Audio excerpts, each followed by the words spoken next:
How to check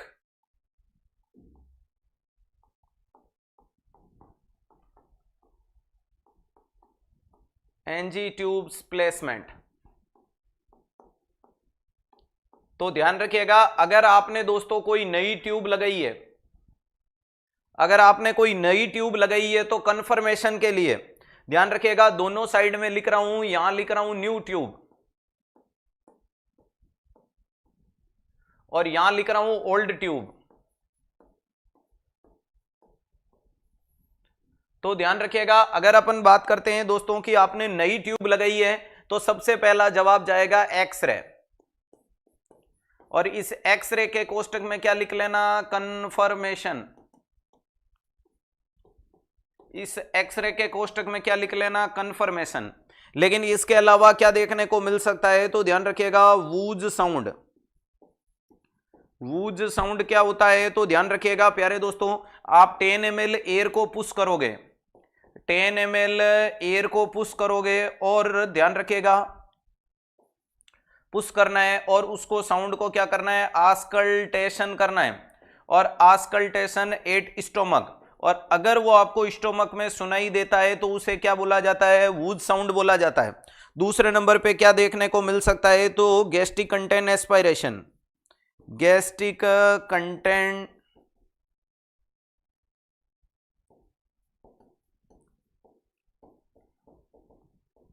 gastric content को aspirate करो, और अगर हाईली एसिडिक पीएच मिलती है, पीएच कैसी मिले, हाईली एसिडिक मिले तो समझ लेना, पीएच कैसी मिले दोस्तों, highly acidic, highly acidic pH मिले तो समझ जाना कि प्यारे दोस्तों ये कंडीशन है।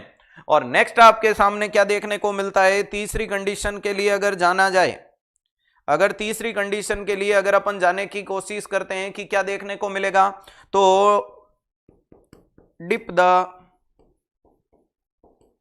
tip of tube into saline and assess bubble। और बबल आ गए, इसका मतलब ट्यूब है लंग्स में, बबल्स आ गए, इसका मतलब ट्यूब कहां है, लंग्स में देखने को मिल रही है। वेरी इंपॉर्टेंट चीज है, तो इन चीजों पे ध्यान रखिएगा। एग्जामिनर पूछेगा कंफर्मेशन करने का तरीका, तो बोलना सब कुछ होता है, लेकिन फिर से आपको एक लाइन बोलनी है कि सारी दुनिया एक तरफ और तेरा कमरा एक तरफ।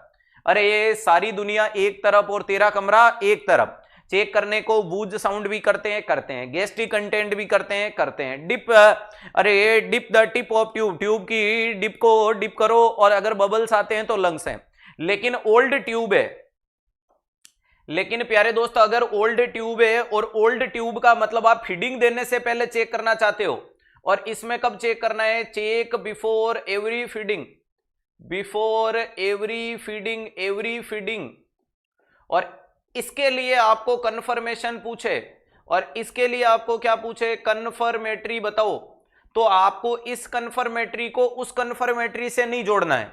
समझ पा रहे हो, एग्जामिनर सेम टू सेम चीज लिखेगा, आपकी क्लास एक तरफ। Thank you so much dear.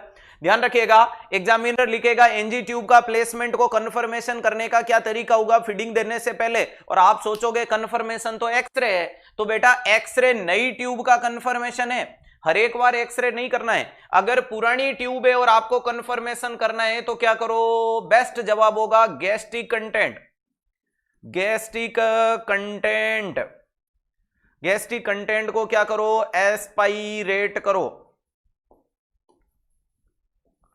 ध्यान रखिएगा, करने को ये सारे तरीके उसमें भी होते हैं, ये सारे तरीके वहां पे भी होते हैं, एक्सरे उसमें भी हो सकता है, वूज साउंड उसमें भी हो सकता है, टिप को डिप इसमें भी कर सकते हो। लेकिन फीडिंग देने से पहले आपकी जो इंपॉर्टेंट प्रायोरिटी निकल के आती है दोस्तों, वो प्रायोरिटी कौन सी निकल के आएगी, तो आपका जवाब है कि ये कौन सा है, ये। और इंपॉर्टेंट चीज है कि जो कंटेंट निकले रेजिड्यूल का भी पता चल जाएगा, और जो कंटेंट निकाल रहे हो उसको वापस देना है, वरना इलेक्ट्रोलाइट इंबैलेंस हो जाएगा। जो गैस्ट्रिक कंटेंट आप निकाल रहे हो उसको आपको वापस भी पुश करना है, वरना मरीज में इलेक्ट्रोलाइट इंबैलेंस की कंडीशन भी देखी जा सकती है। तो क्या ट्यूब के प्लेसमेंट को कंफर्म करने का तरीका पता चल गया, क्लियर है, बहुत बढ़िया।